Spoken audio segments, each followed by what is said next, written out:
What's up, everybody? Welcome back to this part 2 super duper series of how to create or how to utilize the custom shape tool. We're going to take from what we learned about the custom shapes and we're going to apply it into kind of like an environment painting. This is a good way to quickly establish a scene without having to paint little textures. It's very useful, but the one advice that I would have for you guys is to not get used to this technique.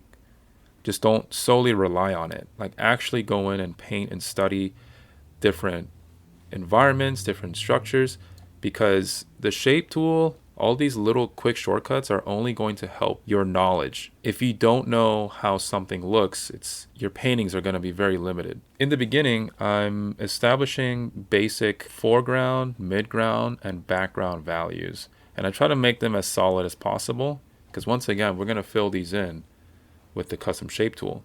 I'm creating small little rock formations and textures, get that nice weird wacky angles going.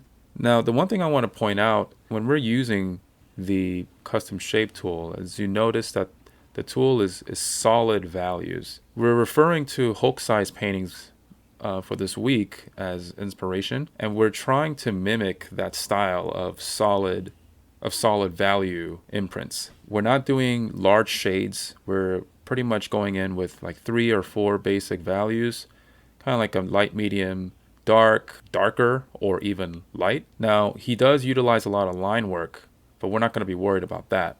Instead, we're focusing on the values. And the custom shape tool, it helps us establish these values and very quickly. So the one thing that I do, remember, when you're establishing the values and the textures that are inside, you want to make sure that the darks aren't conflicting with each other. So for example, the furthest object that I have, which is the background, I'm utilizing the darks where it's not conflicting with the darkness in the midground or in the foreground. So everything's within this mid-range tone. And likewise in the midground, when I use the darks, I'm not trying to make it where it's so dark where it competes with the foreground.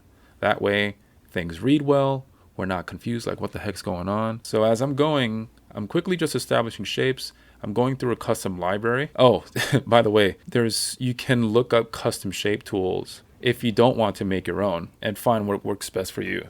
So as I'm pushing and pulling, I'm not worried so much about the time I take into the details because the custom shape tool can help me jumpstart with that. It's a good base to start with. Once again, don't get too comfortable with this. And then from here, I start pushing the values because it gets a little busy. And I'll start to erase some of the edges of the darks and the whites just to bring more focus. And once again, you can have more control with the custom shape tool by transforming it, warping. You just have more freedom that way. So I hope this was helpful, guys. And I'll see you on the next one. Peace.